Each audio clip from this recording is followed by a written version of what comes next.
It's the secret story of marijuana. It's the role of pot. You know, it was the thing between the hippies and the gay guys. Everybody was on pot.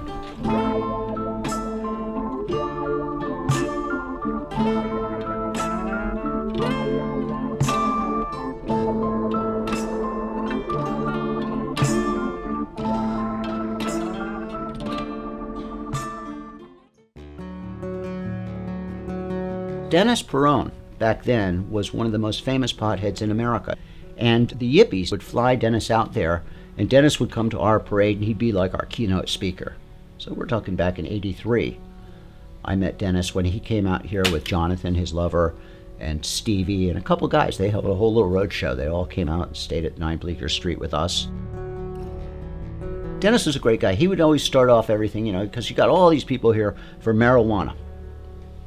But Dennis wasn't going to leave it at that. He knew that there was also a lot of gay guys out there who were also in need of some support and some leadership. So he wanted to see these communities come together. Dennis is a very pragmatic guy. So he would get up there and he would start out, "Hi, I'm Dennis Peron. I'm a gay man. I'm from San Francisco, California." And he would lead off like that. He would be very inclusive. He would reach out to the gay guys in the crowd, the lesbians in the crowd, the transgender people in the crowd, as well as the marijuana smokers, and make his point immediately and powerfully that our communities are linked, that gay people smoke pot, and potheads are often gay people. There's no division between these communities. We all are brothers and sisters in this struggle.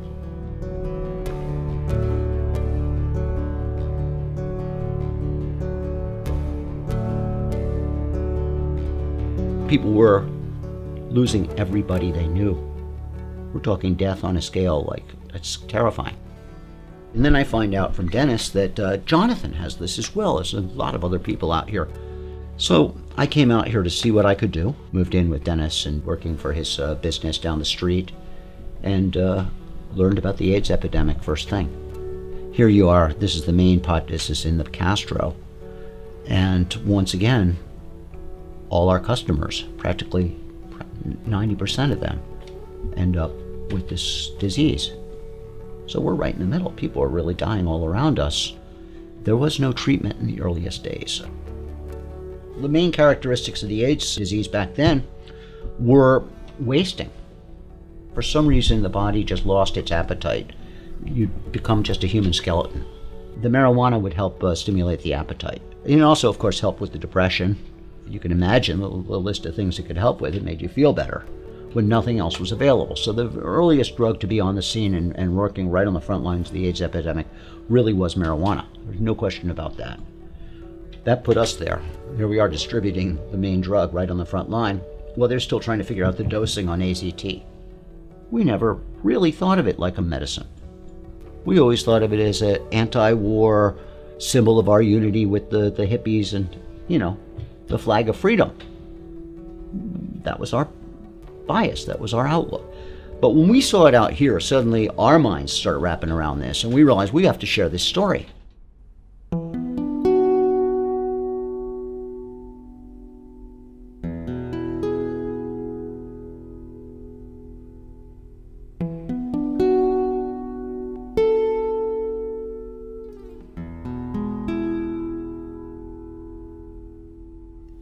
At that same time around us, something else was happening, and that's Brownie Mary. And she was secretly bringing patients brownies as an underground thing.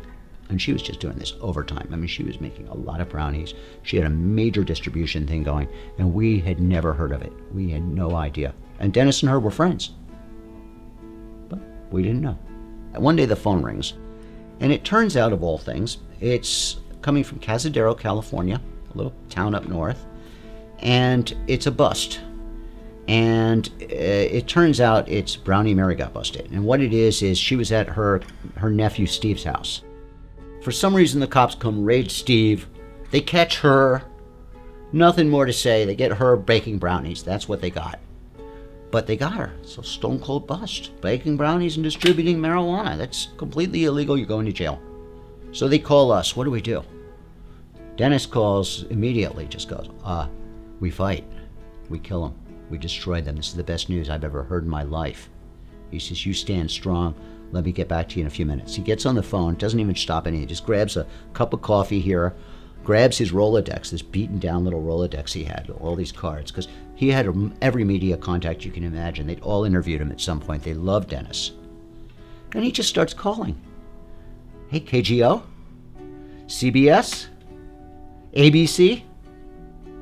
I have a story for you. They have busted this old lady in Cazadero, and she's giving away brownies to AIDS patients. Next thing you know, she's our first break into the media. We have somebody that can really tell a story that America's going to listen to and love. The trial, she killed them. They tried like hell to get out of that one. Boy, did they try to get out of that one. Eventually, they just said, forget it. We give up. Not guilty. We're just going to declare you not guilty despite the fact the evidence is there. Just get out of our courtroom. And she said, okay, but I'm going to go bake more brownies now. It was just wonderful. We had a big hearing for Brownie Mary Day, San Francisco. We'll use this as an occasion to bring lots of patients. Dennis choreographed this like you wouldn't believe, but all these patients up there who one after another spoke about their immediate pressing need for pot. Why I have to have pot. Why it's my medicine. Most of them were AIDS patients, but we had cancer and a few other glaucoma and a few other things coming out. And it was a real mind blower. The media never heard this. They'd never heard this. So they're just like, wow, it's medicine? These people want to talk about that? Old ladies want to smoke dope on camera? So we decided to do something radical. We decided to pick a fight that was designed to go to court, that was designed to start a court fight, that we figured we'd win, that would legalize sales of marijuana once and for all. We figured that's the best way to do it. This stuff's got to be for sale somewhere. You got to be able to go buy it.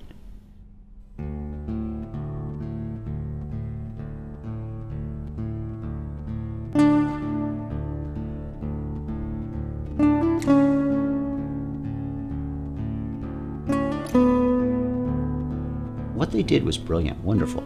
They decorated the downstairs apartment to make it look like a cafe. And then they got out and got a dozen guys that, and a couple women that could win in court. People that had serious medical, AIDS, dying people, and said, we want you to buy and sell marijuana on TV. Dennis actually set up a scale himself at a table, big pile of pot. And he had each of these people come up and put money on the table, and he'd weigh out the pot and give it to them right there. We invited a guy from a TV station to come down there and to call it our secret location in the Castro for this underground cannabis buyers club. Now, we didn't have a club. This was a one-time camera shot affair. It was straight up an act. The cops are going to see Dennis on TV selling pot. They're going to come arrest Dennis. We're going to go to jail. He's going to go to jail. Then we're going to go to court. We're going to beat this thing. Simple plan, right? How could it go wrong? How could it go wrong?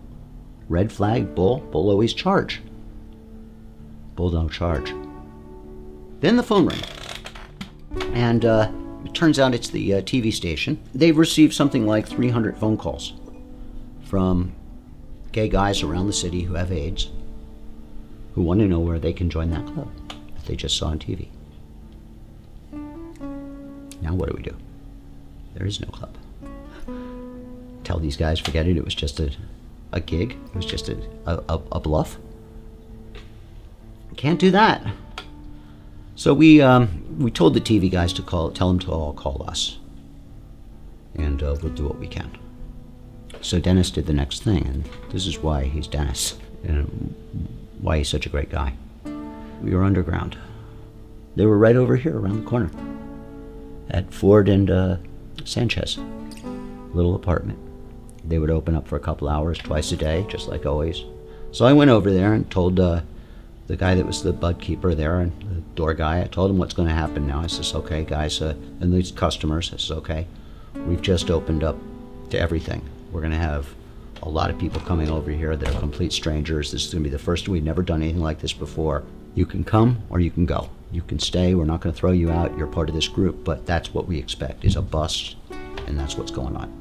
The funniest thing is that the cops didn't come to that place. And in fact, the crowd grew and grew and grew. We had 300 people before you know it. Very few of the old timers quit. Next thing you know, we're blowing out that building. I mean, it's a small apartment. We've got hundreds of people showing up. One day, a guy couple days, or maybe 2 weeks into the thing, a guy knocks on the door and let him in. And he says, "You're not going to believe how I heard about you guys. I got busted in Dolores Park trying to buy some pot. The cops busted me, and I told them my story, that I have AIDS, etc. And the cops gave me my pot back and said they weren't going to arrest me, but I shouldn't buy pot in Dolores Park. I should come to your house, and they gave me your address." And we said, "Oh, shoot, we're not going to get our lawsuit. We're not going to get our bust. They're not going to bust us. What are we going to do now?" We're going to open up that club to the media. And if they want to come over there and they want to film us doing this, they can do that. So we asked them to do us one favor. In the context of the work they were doing, please interview the people that are doing it. We didn't tell you who to interview. We don't care. Pick anyone in the room, anytime.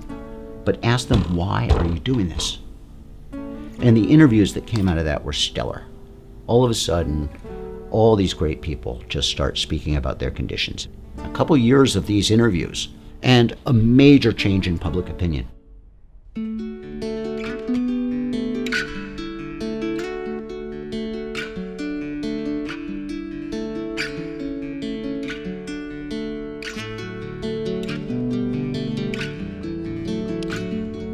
During this time period also, we put 2 bills on the governor's desk. A lot of people don't know that. They think 215 and that's the end of the story.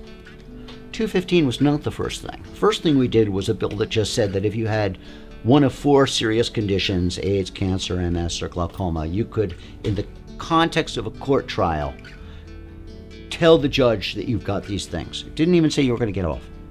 But if you were charged for pot and you had one of these 4 diseases, you could at least say that you had that and the judge could consider it. That was it.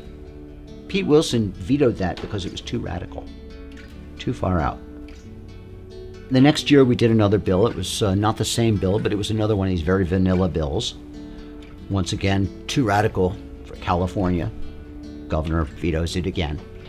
It was the 3rd year. We did another bill that we knew he was going to veto. That's when we did 215 at the side. We took a basic thing that we just wrote.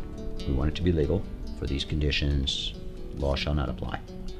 And then we started farming it out. And we sent it out to every activist and every person we knew, from any walk of life, without bias. And we asked them to feed back on us. Tell us what you think. Tell us how we can improve this. And Dennis's rule on this stuff was that it had to be short. These things weren't going to be long. That was the Dennis Peron rule.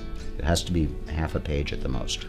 At that point, we also had a much larger club. The club had grown. It had moved twice, and it was at 1440 Market Street, which was a 30,000 square foot building, a 5-story building down by Van Ness and Market, with 8,000 to 10,000 people coming on a weekly basis. So we get on the ballot. Now this is where everything gets crazy. Up until then, it was a pipe dream. We were fighting a public health crisis, giving away pot, educating people about marijuana and AIDS. Good. All power to it. But we're not threatening anybody. We didn't change anything. Nobody's doing anything. Our laws got vetoed. Suddenly we're on the ballot. Now that wasn't supposed to happen. Washington sees this and goes crazy. Now they're awake. They just had a bucket of water dumped on their sleeping little heads. They've jumped up and they're mad about it. The guys in Washington and the Republicans here in the Republican Attorney General's office and the rogue cops here suddenly team up and say, bust these guys, let's make it a crime scene. By making it a crime scene, we will make the California electorate say we're getting out of that mess. They were counting on us getting up and fighting again and again, and by the time this was done, the voters weren't going to know what was going on. It was going to be messy, and that's what they were looking for, confusion. It's all the dust settled. They said, what are you going to do now? We're going to stop. We're not going to open up. We got this far. We're close to the finish line. If the voters want this to happen, they're going to have to vote for it.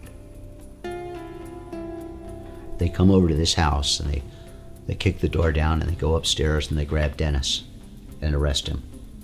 So that the headlines say that the author of Prop 215 was arrested and is in jail. The result was it bumped us 6 points up in the polls.